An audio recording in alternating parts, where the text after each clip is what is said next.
नमस्कार और स्वागत है इस खास बातचीत में। आज हम एक बहुत ही दिलचस्प किताब मॉर्गन हाउसल की द साइकोलॉजी ऑफ मनी, इसकी एक हिंदी समीक्षा पर गहराई से बात करेंगे। हमारे पास ये समीक्षा है और ये पैसे से जुड़े हमारे मनोविज्ञान के कई बहुत जरूरी पहलुओं को सामने लाती है जिन पर हम अक्सर ध्यान नहीं देते। देखिए, इस बातचीत का मकसद सिर्फ ये नहीं कि हम निवेश या बजटिंग की कोई तकनीक सीख लें, बल्कि ये समझने की कोशिश है कि पैसे के साथ हमारा जो रिश्ता है वो इतना उलझा हुआ क्यों है, कैसे हमारी सोच, हमारी आदतें, यहाँ तक कि हमारे डर और उम्मीदें, ये सब मिलकर हमारी आर्थिक जिंदगी की कहानी लिखते हैं। कई बार तो हमें पता भी नहीं चलता है और समीक्षा की शुरुआत ही एक ऐसी बात से होती है जो है तो सीधी सी पर बहुत गहरी है कि पैसा कमा लेना शायद एक बात है, लेकिन उसे संभाल कर रखना, उसे समय के साथ बढ़ाना, ये बिल्कुल अलग हुनर है। हाँ, बिल्कुल। और मजे की बात यह है कि इस हुनर में गणित से कहीं ज्यादा हमारा मनोविज्ञान, हमारा व्यवहार काम आता है। तो चलिए इस समीक्षा में जो मुख्य विचार हैं उनकी परतें खोलते हैं। देखते हैं कि पैसे को लेकर हमारी सोच और हमारे फैसलों पर इनका क्या असर हो सकता है। तो सबसे पहली बात, और जो मुझे थोड़ी चौंकाने वाली भी लगी, समीक्षा कहती है कि फाइनेंशियल सक्सेस के लिए सिर्फ फाइनेंशियल जानकारी होना, मतलब लिटरेसी, वो काफी नहीं है, बल्कि अनुशासन, धैर्य और भावनाओं में बहकर गलत फैसले न लेना, ये चीजें कहीं ज्यादा जरूरी हैं। ये अजीब नहीं लगता? क्योंकि हम तो सोचते हैं जिसके पास ज्यादा ज्ञान है वही बेहतर करेगा। बिल्कुल, और यहीं पर पैसे का मनोविज्ञान बिल्कुल सामने आ जाता है। देखिए, जानकारी होना एक बात है और उस जानकारी के हिसाब से सही करना, मतलब व्यवहार में लाना, वो बिल्कुल दूसरी बात है। समीक्षा से क्या कहते हैं, नोइंग डूइंग गैप की तरफ इशारा करती है। अच्छा, हम सबने सुना है, पढ़ा है कि लंबे समय के लिए निवेश करो, बाजार गिरे तो डरो मत। ये तो हो गया ज्ञान। हाँ, ये तो पता है। पर जब बाजार असल में मान लीजिए 20-30% गिरता है, हाँ। तो अंदर से डर लगता है, भविष्य धुंधला दिखता है और बहुत से लोग, मतलब अच्छे जानकार लोग भी घबरा कर अपना पैसा निकाल लेते हैं, अक्सर नुकसान उठाकर। सही बात है। तो यहां कमी ज्ञान की नहीं थी, कमी थी उस व्यवहार की जो डर को काबू में रखकर प्लान पर टिके रहने देता है। समीक्षा का तर्क यही है कि दौलत बनाने का असली खेल व्यवहार का है, फॉर्मूले रटने का नहीं। ये समझना कि हम सब भावनात्मक जीव हैं और हमारे फैसले अक्सर तर्क से ज्यादा भावनाओं से चलते हैं, यही पहला कदम है। ये तो सोचने वाली बात है कि असली जंग बाहर के बाजार से नहीं, अपने अंदर की भावनाओं से है ज्यादा। तो क्या इसका मतलब ये हुआ कि ज्यादा सफल निवेशक वो नहीं जो सबसे ज्यादा जानता है, बल्कि वो है जो खुद को बेहतर समझता है और कंट्रोल कर सकता है? हाँ, काफी हद तक यही बात है। देखिए, बुनियादी फाइनेंशियल समझ तो चाहिए, वो जरूरी है, लेकिन एक लेवल के बाद व्यवहार वाले गुण जैसे सब्र रखना, लालच से बचना, डर पर काबू पाना, लंबी सोचना, ये ज्यादा बड़ा फर्क पैदा करते हैं। अपनी कमजोरियों को पहचानना, अपने पूर्वाग्रहों को समझना और फिर उनके असर को कम करने के तरीके ढूंढना, यही असली स्किल है। व्यवहार और धैर्य, इसी से जुड़ा अगला मुद्दा भी है। समीक्षा जिक्र करती है कंपाउंडिंग का, चक्रवृद्धि ब्याज, उसकी जो अविश्वसनीय ताकत है। इसे तो दुनिया का 8वां अजूबा भी कहते हैं कई लोग। जी। समीक्षा कहती है लंबे समय तक टिके रहना, निवेशित रहना, यही सबसे बड़ा हथियार है। पर ये सुनने में इतना आसान लगता है तो करने में इतना मुश्किल क्यों होता है? हाँ, देखिए, कंपाउंडिंग गणित के हिसाब से तो बहुत सीधी है। आपका पैसा कमाता है और फिर वो कमाया हुआ पैसा भी और पैसा कमाने लगता है, लेकिन इसका जादू दिखने में साल लगते हैं, कई साल, बल्कि दशक लग जाते हैं। अच्छा। और यही फिर से मनोविज्ञान हावी हो जाता है। कंपाउंडिंग के लिए सबसे जरूरी चीज क्या है? धैर्य। हाँ। और धैर्य रखना हम इंसानों के लिए बड़ा मुश्किल काम है। हमें तो तुरंत नतीजे चाहिए होते हैं। 10, 20, 30 साल तक लगातार पैसा लगाए रखना, खासकर जब बीच बीच में बाजार बुरी तरह गिरेगा, इसके लिए गजब की मानसिक मजबूती चाहिए। सही है। समीक्षा से कोई मुश्किल गणित नहीं बताती, वो कहते हैं ये बस समय देने का खेल है। असली चुनौती ये नहीं कि आप फॉर्मूला समझते हैं या नहीं, असली चुनौती ये है कि क्या आप बाजार की तेजी देखकर बहुत ज्यादा लालची होने से और मंदी देखकर हद से ज्यादा डरने से खुद को रोक पाते हैं। बस टिके रहना, भावनाओं के उतार चढ़ाव के बावजूद अपनी नाव में बैठे रहना, यही वो मनोवैज्ञानिक स्किल है जो कंपाउंडिंग को अपना काम करने देती है। मतलब कंपाउंडिंग का फायदा उठाने के लिए सिर्फ पैसा नहीं लगाना है, अपना धैर्य और अपनी भावनाओं को भी निवेशित रखना है। ये वाकई एक अलग नजरिया है। अच्छा, व्यवहार और सोच की बात चल रही है तो समीक्षा एक और बड़ा दिलचस्प फर्क बताती है, रिच होना और वेल्थी होना। हाँ, ये बहुत महत्वपूर्ण है। सुनने में तो एक जैसे लगते हैं ये शब्द, पर समीक्षा कहती है इनमें गहरा मनोवैज्ञानिक फर्क है।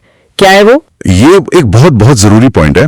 देखिए, रिच होना मतलब अमीर दिखना, वो अक्सर आपकी कमाई या आपके खर्चों से जुड़ा होता है। महंगी कार, बड़ा घर, ब्रांडेड कपड़े, ये सब अमीरी के बाहरी निशान है। ये दिखाता है कि आप कितना पैसा उड़ा रहे हैं, खर्च कर रहे हैं। हाँ, दिखावा। बिल्कुल। दूसरी तरफ वेल्थी होना यानी दौलतमंद होना, ये इस बात से जुड़ा है कि आपके पास कितना पैसा बचा है, कितना निवेश किया हुआ है जो आपके लिए भविष्य में काम करेगा।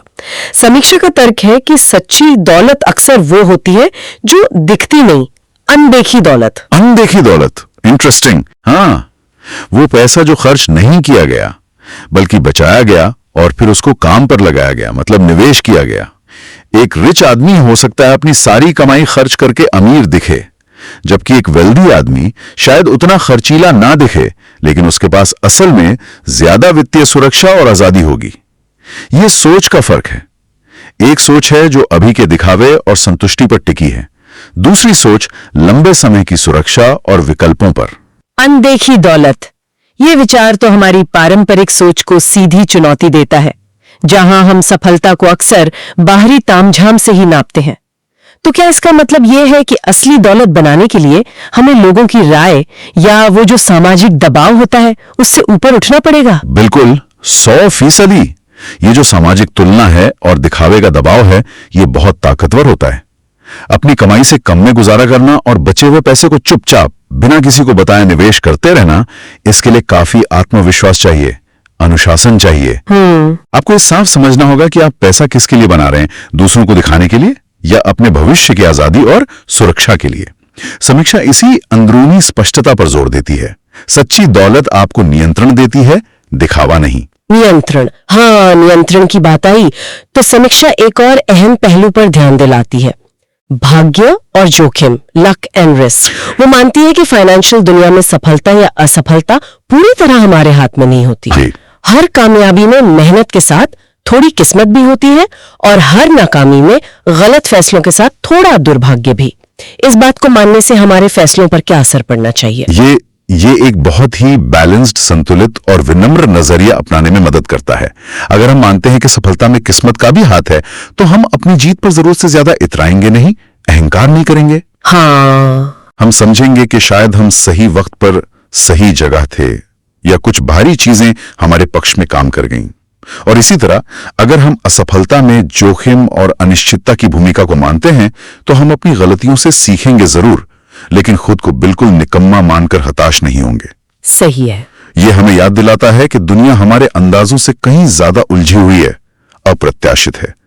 इस समझ के साथ हम बेहतर फैसले ले सकते हैं, जैसे हम बहुत ज्यादा जोखिम लेने से बचेंगे, एक सुरक्षा का मार्जिन लेकर चलेंगे और नतीजों के बजाय अपनी प्रक्रिया पर ज्यादा ध्यान देंगे। हम उन चीजों पर फोकस करेंगे जो हमारे कंट्रोल में है, जैसे हम कितना बचाते हैं, हम कितना सीखते हैं, मुश्किल हालात में हम कैसे रिएक्ट करते हैं। लेकिन यहाँ एक बहुत बारीक लाइन है ना? कहीं ऐसा ना हो कि हम हर नाकामी को ये कहकर टाल दें कि किस्मत ही खराब थी और अपनी जिम्मेदारी से बच निकलें। हाँ, ये संतुलन बहुत जरूरी है। देखिए, भाग्य और जोखिम को मानना जिम्मेदारी से भागना बिल्कुल नहीं है। इसका मतलब है यथार्थवादी होना, रियलिस्टिक होना। आप अपने प्रयासों के लिए, अपनी प्लानिंग के लिए, अपनी तैयारी के लिए पूरी तरह जिम्मेदार हैं। ठीक है, लेकिन जो अंतिम नतीजा आएगा उस पर बाहरी चीजों का भी असर पड़ सकता है, बस ये मानना जरूरी है। यह हमें जरूरत से ज्यादा आत्मविश्वास, मतलब ओवर कॉन्फिडेंस, और जरूरत से ज्यादा निराशा, दोनों से बचाता है। हम अपनी तैयारी पूरी रखें, सोच समझकर कदम उठाएं, लेकिन यह भी समझें कि 100% गारंटी किसी चीज की नहीं होती। ये संतुलन साधना सच में बहुत जरूरी है। अच्छा, अब आते हैं शायद सबसे बुनियादी सवाल पर, पैसा क्यों चाहिए? मतलब इसका असली मूल्य क्या है? समीक्षा कहती है कि ये सिर्फ महंगी चीजें खरीदने के लिए नहीं है। पैसे का सबसे बड़ा मूल्य है आजादी या स्वतंत्रता, फ्रीडम खरीदने की क्षमता। इसे सबसे बड़ी लग्जरी बताया गया है। इस आजादी का ठीक ठीक मतलब क्या है? ये बहुत गहरा विचार है। समीक्षा के हिसाब से पैसे का सबसे ऊंचा रूप वो ताकत है जो आपको अपने समय पर कंट्रोल देती है। अपने समय पर कंट्रोल? हाँ, सुबह उठकर यह तय कर पाना कि आज क्या करना है, किसके साथ वक्त बिताना है, किस काम में अपनी एनर्जी लगानी है, और ये सब बिना इस चिंता के कि भाई बिल कैसे भरे जाएंगे। यही असली आजादी है। अच्छा, ये सिर्फ काम न करने की आजादी नहीं है, ये वो काम करने की आजादी है जो आपको पसंद है, अपनी शर्तों पर, किसी बॉस की मर्जी या महीने की तनख्वाह पर निर्भर न रहना। जिंदगी में जो अचानक मुश्किलें आ जाती हैं, कोई बीमारी, नौकरी छूटना, उनका सामना करने की हिम्मत होना बिना पूरी तरह टूट गए। हाँ, ये बात तो है। देखिए, सामान से मिलने वाली खुशी अक्सर थोड़ी देर की होती है, लेकिन अपने जीवन और अपने समय पर कंट्रोल होने से जो सुकून मिलता है, जो शांति मिलती है, वो कहीं ज्यादा गहरी और टिकाऊ होती है। पैसा इस कंट्रोल को पाने का एक बहुत शक्तिशाली जरिया है। अपने समय पर नियंत्रण, ये वाकई किसी भी महंगी चीज से ज्यादा कीमती लगता है। तो लक्ष्य सिर्फ अमीर बनना नहीं होना चाहिए, बल्कि स्वतंत्र बनना होना चाहिए। लेकिन यहीं पर एक और मनोवैज्ञानिक फंडा है जिसका जिक्र समीक्षा करती है, कभी पर्याप्त नहीं वाली भावना, नेवर इनफ। कितना भी कमा लो, कुछ लोगों के लिए वो कभी काफी नहीं होता। ये सोच कैसे नुकसान करती है? ये शायद सबसे खतरनाक साइकोलॉजिकल ट्रैप्स में से एक है। इसे गोल पोस्ट बदलते रहना भी कहते हैं। अच्छा, मूविंग द गोल पोस्ट। हाँ, जैसे ही आप एक फाइनेंशियल टारगेट तक पहुंचते हैं, आप फौरन अगला, उससे भी बड़ा टारगेट सेट कर लेते हैं। प्रॉब्लम यह है कि जब पर्याप्त की, मतलब इनफ की कोई परिभाषा ही ना हो, तो आप कभी संतुष्ट महसूस ही नहीं करते, चाहे आपके पास कितना ही पैसा क्यों ना आ जाए। हमेशा वो थोड़ा और की इच्छा बनी रहती है। इसके कई खतरे हैं। एक तो ये आपको बेवजह बड़े बड़े जोखिम लेने पर मजबूर कर सकता है, क्योंकि आप हमेशा ज्यादा के पीछे भाग रहे हैं। सही है। दूसरा, ये आपकी जिंदगी के दूसरे जरूरी पहलू जैसे सेहत, रिश्ते, मन की शांति, उनकी कीमत पर आ सकता है। और तीसरा, ये आपको लगातार असंतुष्ट और अतृप्त रखता है। समीक्षा का मैसेज है कि फाइनेंशियल प्लानिंग का एक बहुत जरूरी हिस्सा ये तय करना भी है कि आपके लिए इनफ क्या है, पर्याप्त कितना है। एक ऐसा पॉइंट जहां आप कह सकें कि हाँ, अब मेरे पास अपनी जरूरतों और कुछ हद तक अपनी इच्छाओं को पूरा करने के लिए और सबसे जरूरी अपनी आजादी बनाए रखने के लिए काफी है। लेकिन ये पर्याप्त कैसे तय किया जाए? दुनिया तो हमें लगातार और ज्यादा चाहने के लिए उकसाती रहती है। क्या ये अपनी महत्वाकांक्षा को, अपने एम्बिशन को कम करना नहीं है? नहीं, ये एम्बिशन को कम करना नहीं है, ये उसे सही दिशा देना है। पर्याप्त तय करने का मतलब ये नहीं कि आप तरक्की करना बंद कर दें। इसका मतलब है कि आप अपनी फाइनेंशियल लाइफ को अपनी खुशी और अपने मूल्यों से जोड़ें, न कि सिर्फ बाहरी पैमानों से या दूसरों से तुलना करके। ओके। ये एक बहुत ही पर्सनल, व्यक्तिगत प्रक्रिया है।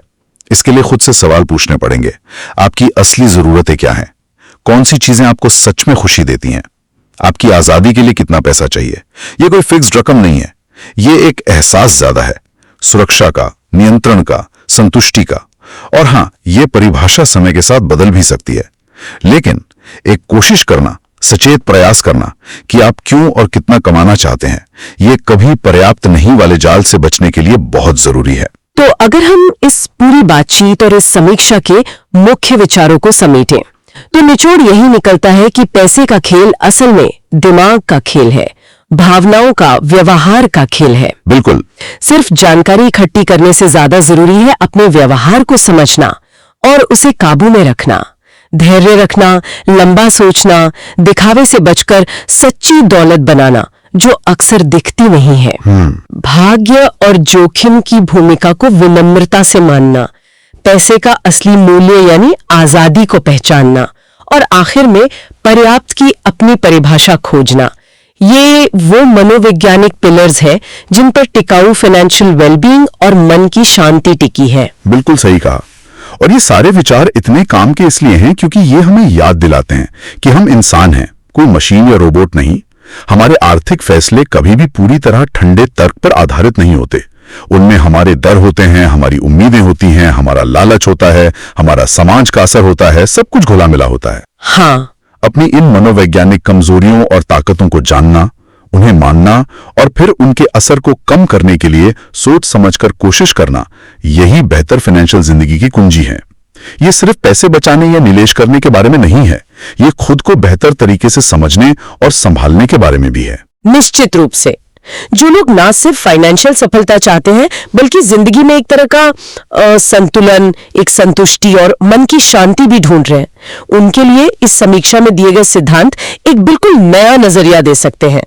ये पैसे को मंजिल की तरह देखने के बजाय उसे एक बेहतर, ज्यादा आजाद और अपनी शर्तों पर जिया जाने वाला जीवन पाने का एक साधन, एक टूल मानने में मदद कर सकता है। और जाते जाते हम सबके सोचने के लिए एक सवाल छोड़ जाते हैं, जिस पर शायद आगे भी विचार किया जा सकता है। हमारी अनगिनत इच्छाओं और हमारी असली जरूरतों के बीच वो नाजुक सा संतुलन खोजना, जहां हम अपनी व्यक्तिगत इनफ यानी पर्याप्त की सीमा को पहचान सके और फिर उस पर टिके रह सके।